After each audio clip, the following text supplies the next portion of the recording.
Fire station number 39, Gilliam speaking. This voice says, "Hi, my name's Mel Brooks. I'm a writer, director, producer, actor, and I'm getting ready to do a big picture.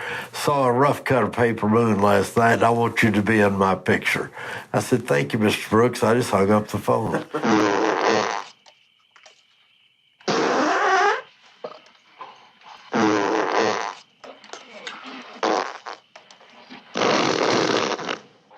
There's a lot to tell about Paper Moon. I had never been in a grade school play till I did Paper Moon. Saw an article in the Dallas paper that some big director by the name of Peter Bogdanovich, I'd never heard of, was coming to Dallas to audition people to be extras in a picture called Paper Moon. And said Ryan O'Neal was the star of the show, and I thought, boy, I might get to see Ryan O'Neal. So I went down, stood in line with 450 people, and through a series of things over the next 2 weeks, I wound up with the 6th largest part in the picture, a co-starring role, and they hauled me off to St. Joseph, Missouri, and I did Paper Moon and had the most wonderful time for a week working with great actors, actresses. It was fantastic. It is timeless. It will be.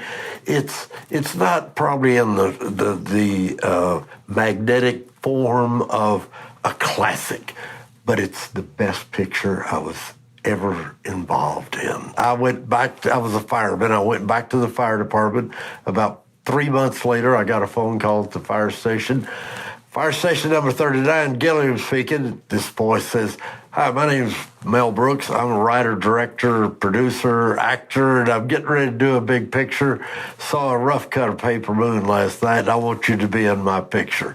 I said, "Thank you, Mr. Brooks." I just hung up the phone because I knew it was another fireman giving me a bad time. They'd been doing it for 3 months. But he called back, talked to my captain, got me back on the phone, and wanted me to come to Hollywood to talk to him about doing this picture. He said, "I don't want you to read for me. I just want you to do the part in it." And so I went out and told him no. I went out and then came back, and then I got another phone call, and this guy said, "Hey, man, this is Richard." I said, "Richard who?" He said, "Richard Pryor, man." And because I had met him while he was one of our writers on Blazing Saddles. And he said, "We rewrote the part last night and want you to come back because it's really a great role, and come back. Please come back." So I did, and I said, "Now, y'all are flying me out again, first class, you know." So I went out and told them no again because couldn't get back together on money with the casting department, Mel Brooks, and I just went back, got on a plane, went back to Dallas. Then I got a phone call from Mel, and he said, "Well, listen, I want you to come. I want you to talk to me. Just talk to me about money." So I sat down in front of him, and he said, "How much money is it going to take for us to get you to this part?" And I said, "Well, you know, at the fire department, I make $12,000 a year." And I know that impressed him. And I said, "I couldn't quit the fire department for any less than I'm making a whole year." And he said, "Well, we're going to give you 3 weeks on the picture. That's $4,000 a week. That's fine." With overtime, I had 4.5 weeks. With overtime, I made $25,000. It would have taken me over 2 years to make it in the fire department. I made a great decision. Well, so what all the firemen say, your buddies? They knew I was nuts. They thought I'd just gone off my rocker. I had 14 years.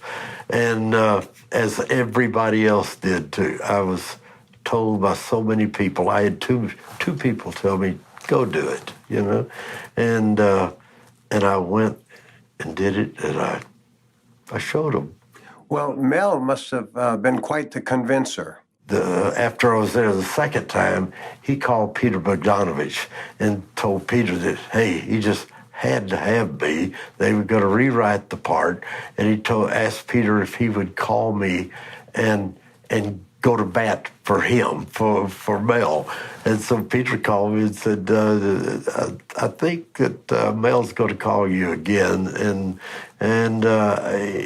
if you would like to do this, I strongly suggest you do it because you can do this business." I had people that were feeding me, you know, and just building me up and saying I was going to do the right thing. How about corned beans, Mr. Taggart? I'd say you've had enough. Torn from the fiery pages of the mightiest annals of the West comes the supreme saga in the great tradition of frontier drama.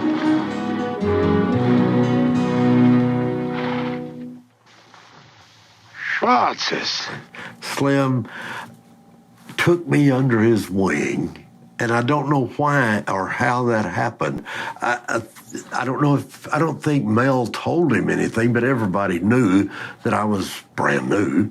So I think Slim just decided he wanted to be my best friend, and he said, I do things a little different from people.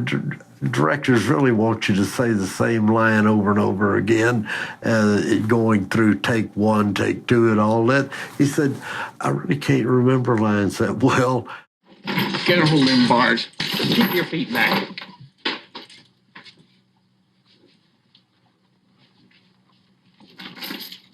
There ain't no call for that lawn. What's the matter with you? Nothing. Just sorry the county's going to take care of him. I like to do it myself. With this. Both barrels and double-aught shot about waist high. He said, I've just learned to say what comes through my mind. He said, and I think you could possibly do that too. And I have been able to do that. What were some of the lines you came up with in Blazing Saddles that weren't in the script? In Blazing Saddles, I didn't. I went right by what Mel wanted me to say. But, oh gosh, over the years, they've let me just say pretty much what I want to say. After about starting into the second week, we had every take, you'll do 10, 12 takes sometimes. Somebody was laughing through the first 7 or 8 or 9 takes, and starting in the second week, Mel came in and said, listen, what we're going to do now is we're going to laugh all we want to on the first 2 times. He said, after the first 2 times, nobody is to laugh unless it calls for a laugh in the scene. So he laid the law down, and I think he saved the film from going way over budget by doing that. You said that Richard Pryor had picked up the phone and called you back when you were still in Texas to convince you, and he was set to do the lead. What happened there?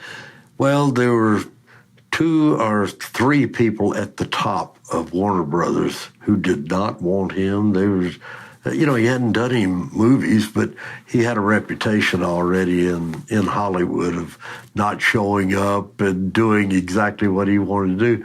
And as far as I know, everybody wanted Richard. They all want him.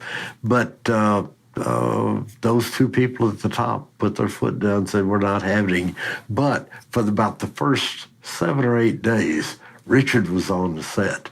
As you know, every now and then there's a star of a picture who in a few days they find out he's not really just right for this part. So I know that Richard was there, or I've been able to figure out over the years, Richard was there for the first few days, just thinking something might happen here, but it didn't. But he was so good to me, golly. Well, you talk about the stars and making stars. That film made a superstar out of Gene Wilder. What's your name? Well, my name is Jim, but most people call me Jim. We didn't have a superstar in the picture. There was no superstar. Gene was just on the cusp of becoming a super, but he wasn't at that time. And there wasn't one in there. And I think, from my own thoughts, nobody's ever said this. Mel and I haven't even talked about it. But I think that was the real thing that put us over the top, because we didn't have superstars. We just had about 7 or 8 people who could really knock them out and do a great job at making a film. Well, do your best. Now, let's see. Where were we? Oh, Rock Ridge. Rock Ridge. I want that land. Clumsy fool. I'm sorry. Wait a minute. There might be a legal precedent. Of course. Land snatching. Let's see. Land. Sea snatch.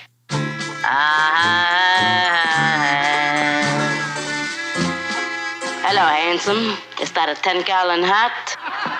David Huddleson, so many great people were in that film. Oh, David was great. I just loved David because we used to see each other around the country, and we would see each other at different events around the country, and he always made me feel so good because he would introduce me to people, and he would say, I want you to meet my friend Burton Gilliam here. And he used to be a fireman. He did this, he did that, and boy, he's great. He always just built me up, made me feel so good. I love David Huddleson. In the TV series How the WESTERNS1, which was James Arness and Bruce Boxleitner and Morgan Woodward and a bunch of other nice, great people who could really make Westerns, I had no idea what they really wanted me to do in the picture, but I did every... We decided after they had cast me what character I was to play. They really didn't have my character, but Jim Arness, he knew Blazing Saddles. There was nothing funny in How the West Was Won, but he just had an inkling that I could do what they were wanting me to do. And so he was the one that called me and asked me to do the thing. Then he called Boxleitner and had Boxleitner call me. And that was really a kick in the pants to have big people call me and say, hey, why don't you join us in this cast? And it was a great little series. We had a good time. I played a bad guy. And you know, I've played very few bad guys in my life, but he was a funny. It was a comical bad guy. I remember we stole a bunch of money. People caught me stealing money, took my shoes off, made me walk across the desert, and the next thing you see is I've got all kinds of bandages all over my toes, blood everywhere. That's been, it was one of those learning experiences for me, actually. That was way back yonder.